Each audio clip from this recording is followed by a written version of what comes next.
guys! How are you?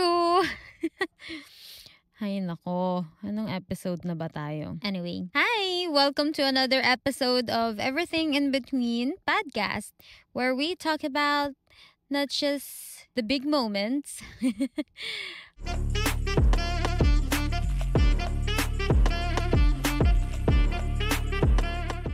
so yun nga, welcome to the episode. I'm Raz.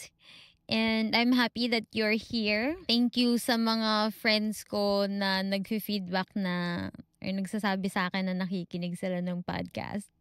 Thank you for the support. And yung iba dyan, magparamdam naman kayo sa akin na kahit mag-comment lang kayo na nakikinig kayo sa podcast or like kung nakaka-relate ba kayo sa episode, let's get in touch. Diba yun yung use ng social that's the use of the social media to be in touch. Sa sobrang daldal kong tao, ang dami kong gustong sabihin. Yung mga friends ko, alam kung gaano ako kadaldal at na kung ano yung mga tumatakbo sa isip ko. So, ang dami kong gustong sabihin sa bawat episode. Pinipigilan lang ako. Feel ko pinipigilan lang ako ng Holy Spirit. Like na, Razel, hindi na yun applicable for that episode. Focus lang tayo. So, that's what we are going to do today. Is to focus. Correct? Correct. Speaking of focus, agad-agad na wala tayo sa focus. Kung ano-anong iniisip natin. So, yun nga. So, this episode, I want to talk about fasting. Ang arte ng fasting. Yes, fasting. Fasting. Na-try nyo na ba mag-fast? Hindi yung fast na mabilis, ha? Naalala ko si Joros Gamboa, may nagtanong sa kanya. Parang sa comment section niya yun. Sabi, paano daw po mag-fast? Sabi ni Joros, bilisan mo. Ang babaw ng kaligayahan ko. Tawang-tawa ako dun.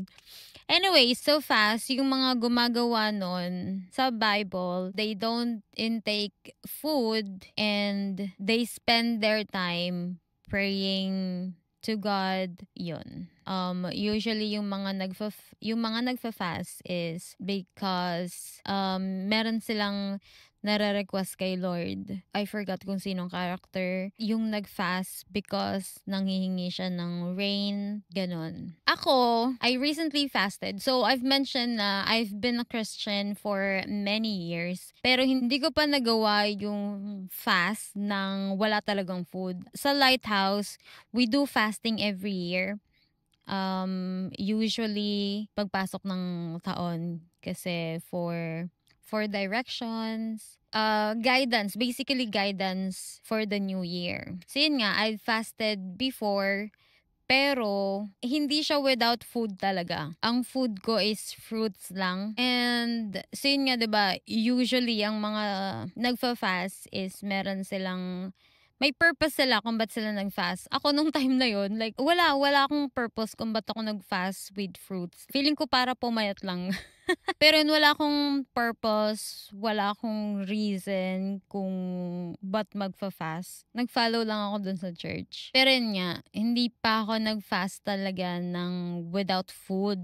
As in, zero food and water lang yung intake. And then, nung first week, basta earlier this May, I feel like the Lord is calling me to fast. So sabi ko, sige, I will fast. Pero hindi ko alam kung for anong reason. So, nag-decide ako mag-fast. Pero, nakakagutom. So, syempre, diba, wala kang kakainin. So, first day, nag-try ako. Tapos, parang kinahaponan, nagutom ako, so kumain ako ng biscuits. So sabi ko, sige, biscuits lang. May mga small intake ako ng food. So parang yung mind ko hindi talaga fully nakafocus dun sa fasting. And then, na-realize ko na I need to fast nga kasi feeling ko nung April hindi ako nagkaroon. Iniisip ko pa rin ngayon kung nagkaroon ba ako o hindi. Meron akong tracker, period tracker, pero minsan kasi nakakalimutan kong ilagay dun. Tapos I'm also using menstrual cup. Simula nung nag-menstrual cup ako, hindi ko naramdam yung period ko. So wala na siyang difference from other days. Big flex. Girl, itry mo na yung menstrual cup. I'm telling you, it's a game changer. Every woman should try menstrual cup. Using that though will involve so many you'll have to do so many research before you dive into menstrual cup kasi if you're a guy listening to this, pwede mong i-skip, i-fast forward mo na lang. But if you have a girlfriend, keep listening. So, yun nga, parang diving into menstrual cup, you'll have to do research kasi you'll have to do things. I didn't know before na meron palang sizes yung mga menstrual cup. So, akala ko one cup fits all yun. Hindi pala. So, may sizes siya. You have to measure your vagina para malaman mo kung anong size ng cup mo. So, diba? You have to really do research. Kasi mahal din ng mga menstrual cup. Huwag kayong magsettle dun sa mura. Hindi rin naman necessarily na pagmahal, quality na. So, diba? Research and make sure yung brand is trusted. Anyway, so yun nga. Since I've started using that, hindi ko na dama yung difference ng meron sa wala. Kasi di ba pag meron tayo, napaka-hassle talaga ng buhay. Talagang damang-dama mo na, ayoko na.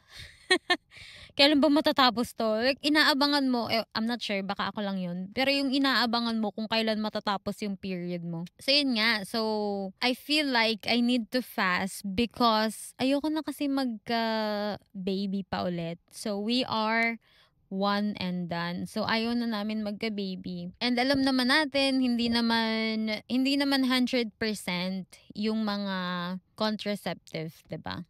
So, no worry, dang lola mo. Gusto ko na kamo magpa-ligate kasi nakakainis yung mga OB. Ano ba yun? SOP ba nila yun? Na hindi sila pwedeng mag-ligate kapag isa pa lang yung anak or like bata ka pa. I understand naman na merong side effects talaga yung ligation. Pero kung like gusto naman talaga nung babae, bakit mo pipigilan? Ayaw na nga niya magkaanak. Okay, wait. I have to stop myself because naiinis na naman ako sa mga taong ang hilig magbigay ng unsolicited opinion. No? Okay, anyways. Nasaan na ba tayo? Patalon-talon kasi. So, yun nga. Ayaw na namin magka-baby. So, and I've mentioned nga yung previous experience namin, yung last year na nangyari when we found out na I was pregnant, nabaliw ako. Charing, I was suicidal and then si husband, ayaw niya na rin mangyari ulit yun. Ako, takot din akong mangyari ulit yun kasi that was a super dark experience. So, I feel like I needed to fast para Lord can still intervene or whatever. So, nung nag-decide ako mag-fast, hindi siya kasi, yun nga, I was not fully into it. So, my mind and my spirit, my soul was not really dive into the fasting. So, dumaan yung isang linggo and then the following week, sabi ko sa husband ko, I feel like my spirit is so down. Yung urge to do fasting is lalong nag-heighten. So, I've decided to do the fast na talaga. I asked the Lord kung gano'ng katagal. Kasi this is my first time of fasting, yung wala talagang pagkain. So, like, hindi ko alam kung anong kailangan kong expect. Hindi ko alam kung anong mangyayari. And I had a piece naman of doing a 3-day fast lang. So, I fasted. Ang purpose ko is na hindi ako pregnant. So yun, intro pa lang yun. Ang haba ng intro. So yun yung i-share ko today. The things that I've learned kasi nga first time ko and ganun pala yung feeling. So the first one is trusting God in the things I can't see. So 'di ba nga the reason why I fasted is because I was delayed and never akong na-delay. Ever since, simula nung nag-start yung period ko, never ako na-delay ng matagal. And nung unang delay ko, alam ko na pregnant ako, which was with Sean. And then, after I gave birth to Sean, medyo gumulo, pero bumalik din agad sa normal. So, since then, never talaga akong na-delay. Yung sumunod na delay ko is pregnant again. So, with this, there is a huge possibility na pregnant talaga. Kasi, what could be the reason, di ba? We were about to do a pregnancy test na nun. But, yun yung time na I'm called to fast. So, sabi ko, Lord, di ko alam kung ba't kailangan ko mag-fast? Kasi tanggap na rin naman namin kung we are pregnant. Okay na sa amin na kung madadagdagan kami ng isa pa, we are welcome na. So, nung unang araw na nagugutom na ako, sabi ko, Lord, okay na to. Tanggap ko naman na kung madelay, kung meron, di go. Pwedeng kumain na. Kasi nagugutom na ako talaga. Pero, ito yung isa sa mga natutunan ko is trusting God in the things I can see. Kasi after naman nung fast, nung nag-PT kami, negative naman siya. Pero, diba, what could be the reason bakit delayed?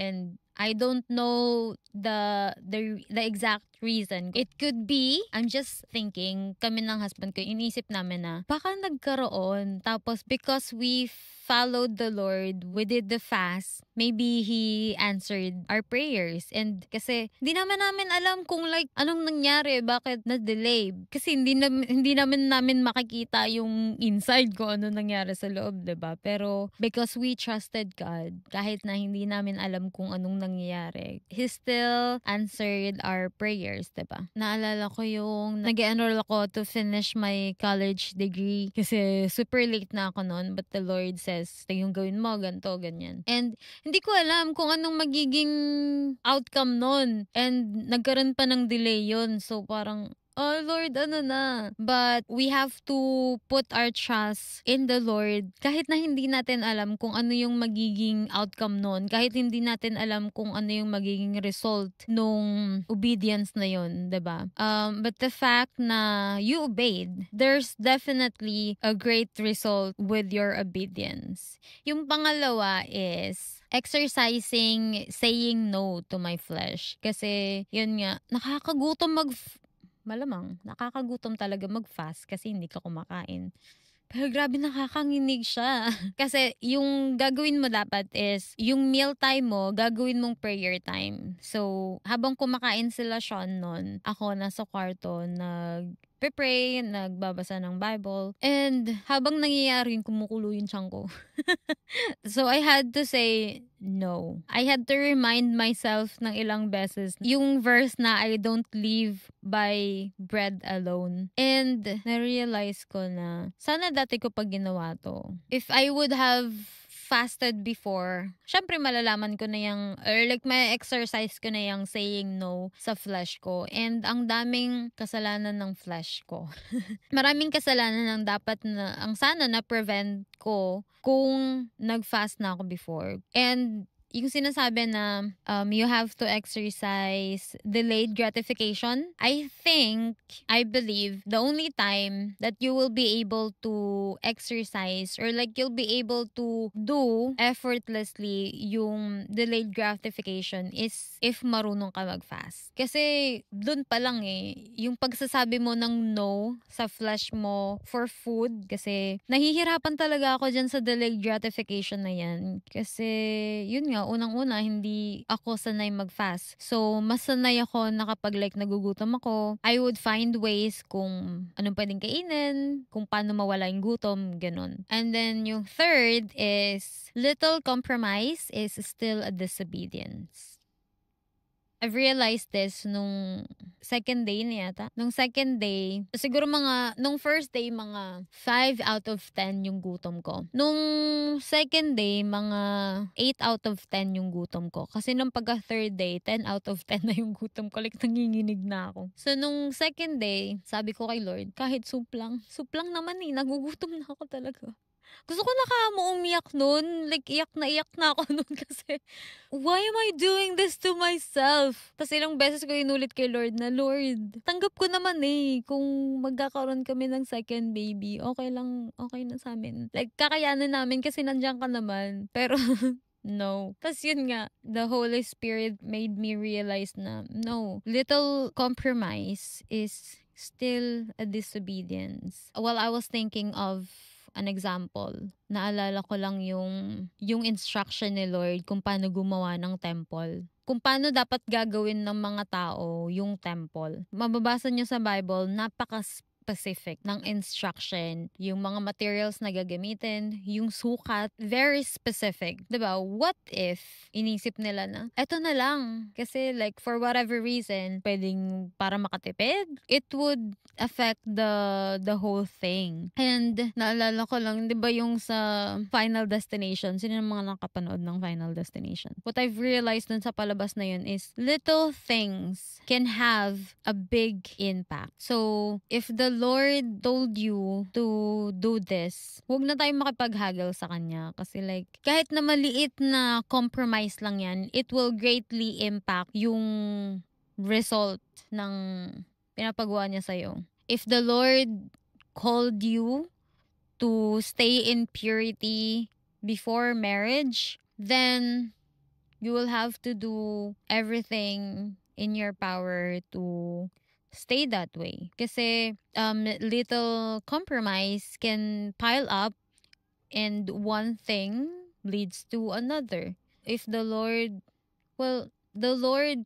called us to stay untouched until marriage. And I'm realizing now that the reason why I was not able to stay that way is because it started with holding hands. Holding hands lang naman, pwede na yan, okay lang yan.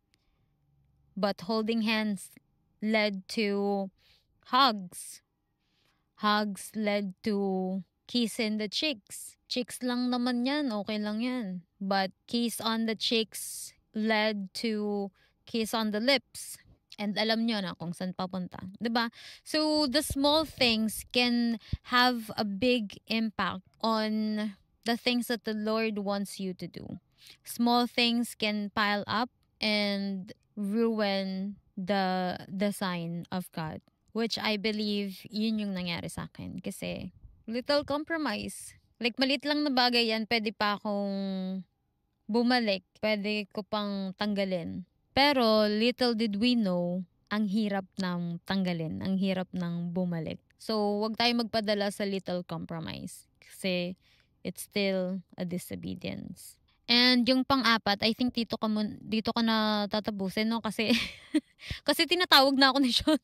Nakakatok niya ako, napaka-cute. Okay. The last thing that I've realized is food is a privilege. Yung magutom ako, it's my choice to be hungry. While other people, it's their day-to-day life.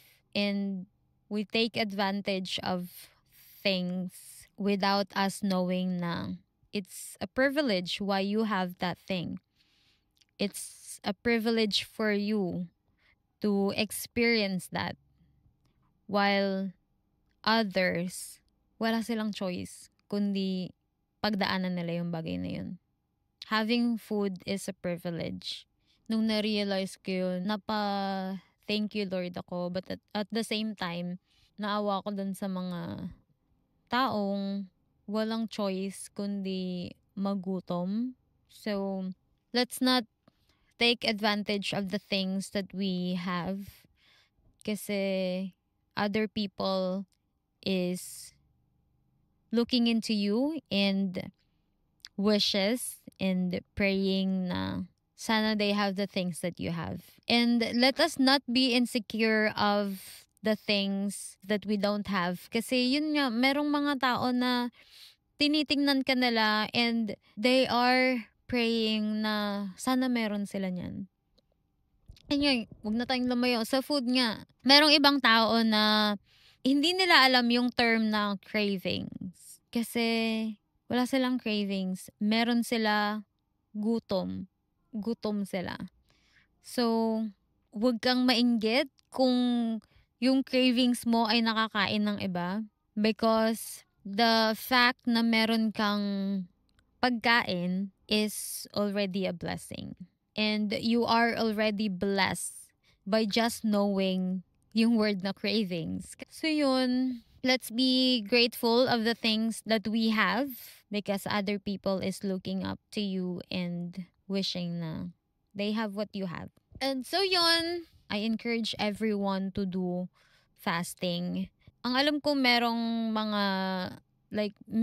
mga people na medically incapable of fasting for whatever health reason. So, that's understandable. Pero kung wala naman, I encourage you to fast because you'll be able to learn a lot of things. Itong mga mention ko, this is just the first this is just what I've learned on my first time fasting. And the only thing I regret is not doing it way back when I was struggling with lust. Right now, I'm wishing na sana pala nag-fast ako, no? Baka na-prevent ko yung mga sins ko before kung nag-fast lang ako. Baka may mga bagay akong na-prevent. Yung mga unnecessary heartaches, yung mga unnecessary pains na sana hindi mo na naramdaman. Sana hindi ko na naramdaman if nag-fast lang ako. Yun. So, if you are struggling with something and paulit-ulit na, you keep repenting kay Lord and He keeps forgiving you, but you just keep coming back on that sin. Yung paulit-ulit. I encourage you to fast. Do medical research muna about fasting. Marami siyang mga good effects sa katawan. But do medical research para alam mo kung anong i-expect mo physically. So, yun. Please do fasting. Kahit once a year lang. I will definitely do fasting next year. I'm gonna try. I will do my best to make it my practice every year. Let me know if you are planning to do fast para I can pray for you, And I pray na if you will do fasting, make yourself 100% focus unto the Lord. Fasting is an opportunity for you to witness God's miracles. I wonder what would happen kung hindi ako nag-fast. But I'm glad I did. Basta ang dami kong na-realize nung time na yon. During my fast, inisip ko na, ayoko na magka-baby. Pero what if the Lord's will for us is to have another baby? And yun yung isang conversation ko with the Lord. And the Lord told me na He honors our free will. So yun lang, do fast and let me know if you guys need prayers. Thank you so much for hanging out with me today. Thank you for staying with me today, and I pray that you were able to reflect on something today. And I pray that you will have a great, great, great day. Thank you so much. That's it for now. Please like and subscribe. Sharat. Bala kayo, you do you. Like or subscribe, whatever. Goodbye. See you next episode. Bye. Bye again. Bye. Bye, bye, bye.